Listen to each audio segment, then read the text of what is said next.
অনেকদিন পর বাসায় মেহমান আসছিল, খুব আনন্দ করছিলাম। মেহমান বলতে ভুল কথা, বাড়ির মেয়ে জামাই এসেছিল।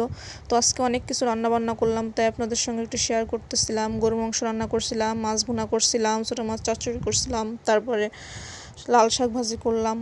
আসসালামু আলাইকুম, কেমন আছেন আপনারা? আলহামদুলিল্লাহ, আল্লাহর রহমতে আমি অনেক ভালো আছি। প্রতিদিনের মতো চলে আসলাম আজকাল কোনো গল্প নিয়ে। তো আমি গরুর মাংস 1.5 কেজির মতো গরুর মাংস রান্না করতেছিলাম। একসঙ্গে আমি পেঁয়াজ না একটু বেশি করে দিয়ে দিই। তো ঝালের গুঁড়া দিলাম, তারপরে জিরা দিলাম, রসুন বাটা দিলাম, আদা বাটা দিলাম, গরম মশলা দিলাম এবং ধনে বাটাও দিচ্ছি। লবণ হলুদ দিয়ে সুন্দর করে মেখে নেব। সবগুলো একসাথে দিয়ে নিচ্ছিলাম আর তেল দিয়ে নিচ্ছিলাম। তেল নেওয়ার পরিমাণ না আমি অল্প দিয়ে নিচ্ছিলাম, পরে আমি আবার দিব। তো মাখিয়ে আমি অনেকক্ষণ রেস্টে রেখে দিয়েছিলাম। তো এখানে দেখা যাচ্ছে যে আমি এখনই গ্যাস জ্বালাই দিয়েছি না, আমি এখনই জ্বালাইনি। আমি কিছুক্ষণ রেখে দিয়েছিলাম ঢেকে। রেখে দেওয়ার পরে তারপরে আমি গ্যাস জ্বালিয়ে রান্নাটা শুরু করে দিলাম। তো আমি ওই কড়াইতেই খুব সুন্দর করে কষিয়ে নেবো। আমার তেলটা কম হয়ে গেছিলো, পরে ফিরে আবার আমি তেল দিয়ে নিয়েছিলাম। অনেক সুন্দর করে কষিয়ে নিয়েছিলাম। অনেক দিন পর আমি এভাবে অনেক কিছু একসঙ্গে রান্না করলাম। আমার না এত সেভাবে রান্না হয় না, ওই মেহমান আসলে রান্না হয়।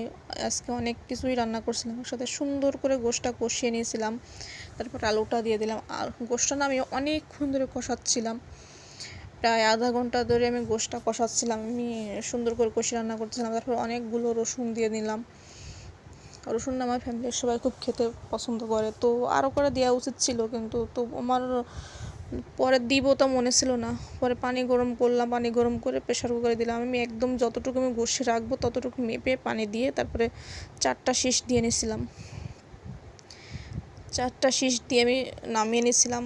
তারপরে আমি অন্য রান্না প্রসেসিং করতেছিলাম, একটু একটু করে আপনাদের সঙ্গে শেয়ার করতেছি। এই যে মাছ ভাজি করে নিয়েছিলাম, এটা বড় রুই মাছ ছিল, তো মাছ ভাজি করতেছিলাম। সুন্দর করে মাছগুলো ভেজে নিয়ে নিলাম। ওই কড়াইতে না মাছের মাথার চোপড়াগুলো দিয়ে দিব, দিয়ে সুন্দর করে আস্তে আস্তে আমি অনেকক্ষণ ভেজেছিলাম, কিন্তু মাঝে না কেটে দিচ্ছি, অনেক ভিডিও আমি কেটে দিচ্ছি।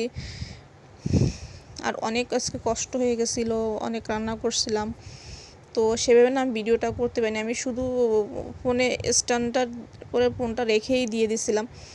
মাঝে মাঝে আমি কেটে নিচ্ছি, তারপর আস্তে আস্তে সব প্রকার মশলা দিয়ে নিচ্ছিলাম। মশলা তো মাছ ভুনায় কী কী মশলা তো সবাই জানেন, এর জন্য আর বললাম না। আর একটা জিনিস, আমি মাছে না কোনো গরম মশলা ইউজ করি না।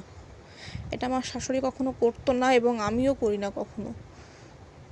ওই হয়তো 2-1বার করছি, কিন্তু আমার কাছে মনে হয় যে মাছে গরম মশলা ছাড়া দিলে না ভালো লাগে। তো মশলাটা আমি খুব সুন্দর করে কষিয়ে নিয়ে পানি দিয়ে আমি মাছের মাথাগুলো দিয়ে নিছি। আর মাছ ভুনাটা এত মজার ছিল খেতে, সবার খুব প্রশংসা পেয়েছি। কিন্তু ঝালটা একটু বেশি হয়ে গেছিলো, তো কোনো সমস্যা ছিল না। মাছটা অনেক মজার ছিল খেতে।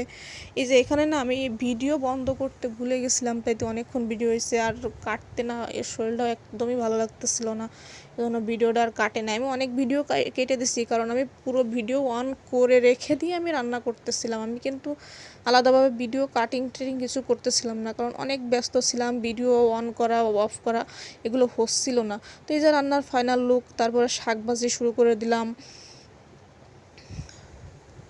আমি আস্তে আস্তে কিন্তু গুছিয়ে একদিক দিয়ে গুছাচ্ছিলাম, একদিকে রান্না করতেছিলাম। এদিকে শাক ভাজি সিদ্ধ করতে দিয়ে দিয়েছিলাম, সব কিছু দিয়ে লবণ হলুদ কাঁচামরিচ দিয়ে সিদ্ধ করে দিয়ে দিচ্ছি।